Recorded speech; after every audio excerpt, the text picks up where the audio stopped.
Oh, yeah, and then the flip. Oh, hello there, and welcome to WOW Mystery Track Theater. You know, throughout history, we've seen kings and queens. Oh, who lives in a pineapple under the... No, I'm just kidding. This is WOW Mystery Track Theater, silly. Now head on over into the parlor where Jeff and Sam Parsons are talking about his 2016 race at the Ed Nuttycombe Invite.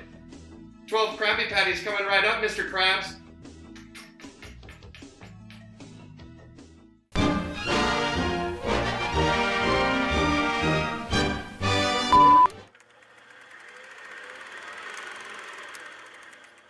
Samuel, what's going on?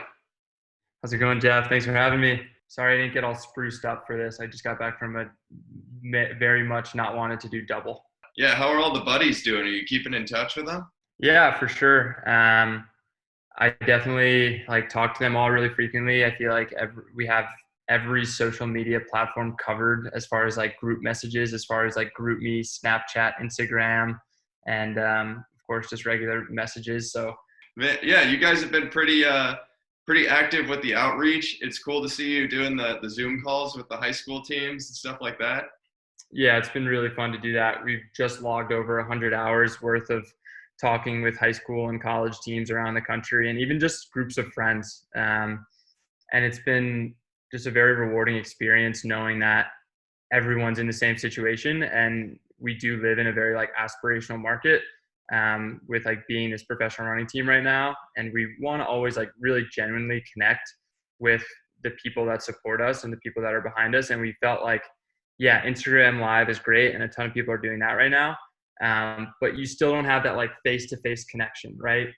And with those Zoom calls, we can really see the kids and how upset they are with the current situation, and how they got states canceled or prom and all this stuff that is not our concerns, but is at their top of their to-do list and what they were looking forward to in life. And it is cool. I was on this call with these kids from Chicago and the inner city, and when I first started talking with them, it was all their coach's idea. These kids know nothing about running. They don't care about running, it's so heartwarming for me to know that I was getting through to them, Yeah, and by the end they were all wearing split shorts probably. Yeah, exactly. Or half times. Yeah. Man, well, in today's WOW Mystery Track Theater, we're going to be talking about a pivotal race in your career, one that changed your life forever for the better. Maybe your dad for the not so good. But it's the 2016 Ed Nuttycombe Invite cross country. Why don't you set the scene for us here? Yeah, so I'm a fifth-year senior at NC State, and I was just coming off the opening race of the season, Notre Dame Invitational, and I got second in that race. And I felt great. I was running down the guy who broke away in the lead, and it was a type of race where my coach was like, hey, run with your teammates for 5K and then go. If you feel great, go. It's the classic group it up, let's be a pack today. And I lit up the last few K of that race. I felt great. I had way more in the tank finishing that race. And after that race, I had a ton of confidence because I beat a bunch of guys who were ranked in the Flow 50 or whatever thing they call it at the time. And it just gave me a ton of confidence going into Wisco and knowing that I can compete with the best, and just gave me that little bit of swagger and confidence knowing that, okay, I am supposed to be up front with those guys. So I've always talked a lot, and I've talked in a lot of these Zoom calls about fostering this unwarranted confidence that's necessary to go off and really grab the race by the balls and go for it and get out of your comfort zone and find those thin lines that live in the sport. Would you call that a swagger? For sure. Yeah. It's unwarranted confidence. 100% is just another way to say having swagger. I sent Nick Roche, my homie, because I had intern at Addy that summer. Yeah. And I sent him a picture that we can put up in the video right there.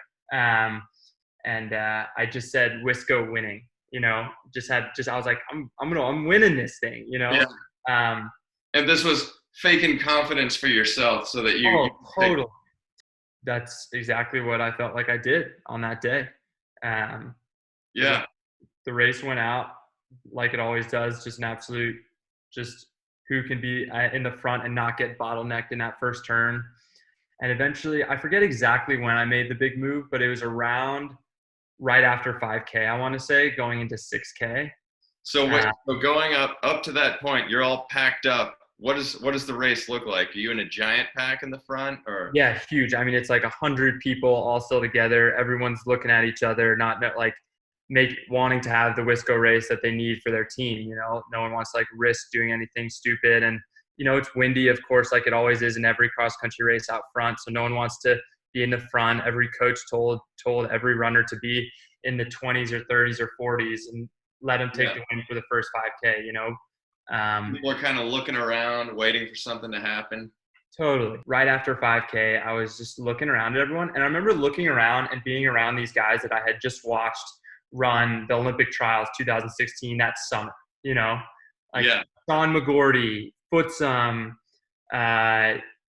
Grant Fisher, Justin Knight, you know, all these big names that were running 13:30 and competing with the Bowerman guys and competing with all the big wigs in the running world.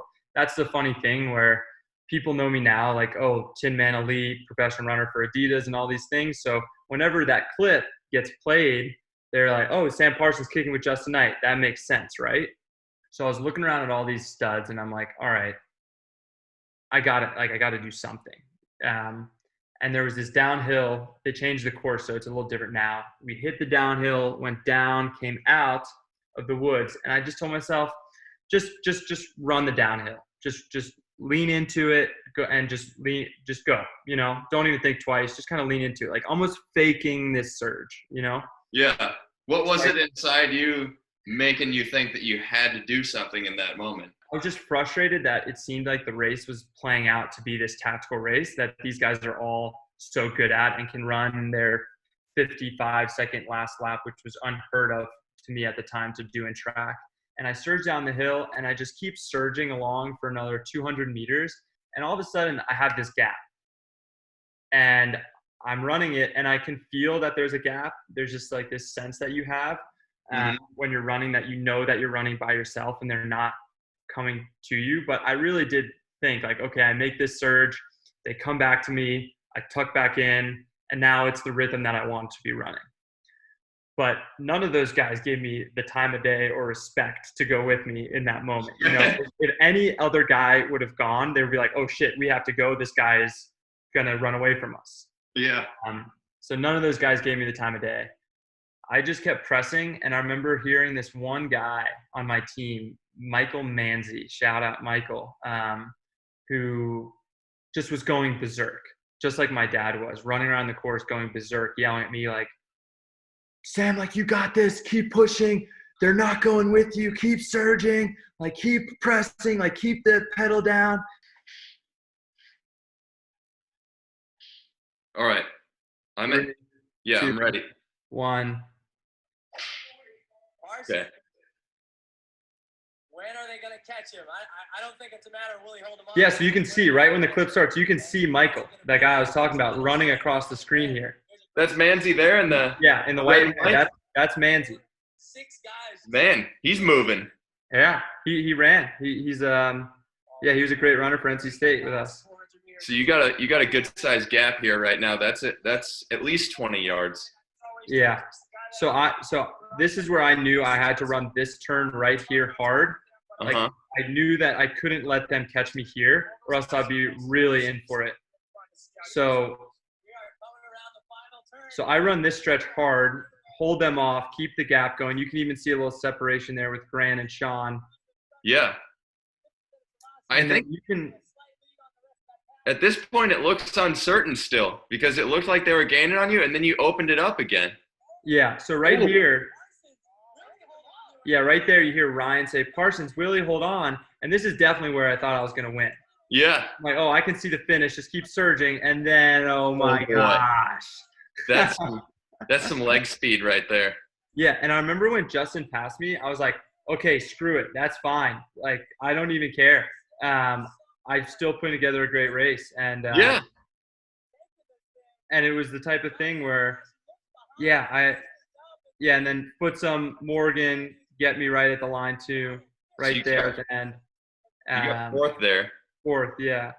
And the thing that was so exciting about this was all of a sudden after this race, I was in the conversation. It was Sam Parsons is now competing with Justin Knight. Yeah, you'd worked yourself into the conversation there. And what did that do for your faking confidence? Did you leave that and get into some real confidence after that, or? Yeah, for sure. I definitely thought that after that race that I could beat Justin if I had a great day and maybe he felt off and this was my home course that I've run 1,000 times, that I could take him to the wire again and maybe I get the better of him this time.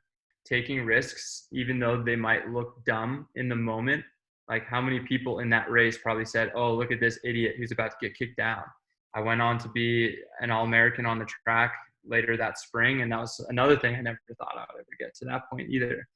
Well, we got to talk about your dad because we mentioned it earlier. Yeah. Just that little tidbit. Mm-hmm.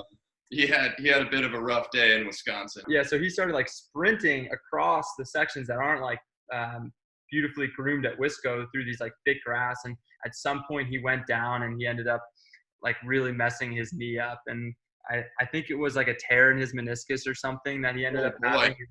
It was really bad. I remember he was basically bedridden for quite some time after the race.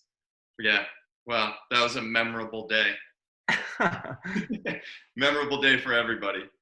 Yeah, it's been a pleasure going back in time and watching that from 2016. But now, this is the point in the program where you're sent a recipe, your favorite dish of all time, one that you make better than anybody else, and one that you enjoy more than anything. So, tell us about your dish. Man, it's probably not conventional. I'm definitely not a chef by any means. I grew up very spoiled with a German mother, and I can't recreate any of her dishes. So during this time of quarantine, I had to just go with my cheat lunch that I do when I'm like losing energy throughout the day, but I don't want to make a boring sandwich. So we are going to make cereal with Cocoa Krispies today. Yes. Yeah. You don't realize how happy this makes me. I've been busting my ass making other people's dishes. Thing between people. Cheers. All right, Sam. Well, it's been incredible talking to you. Really appreciate you coming on and talking about your race on Wow Mystery Track Theater. Yeah, thank you so much for having me.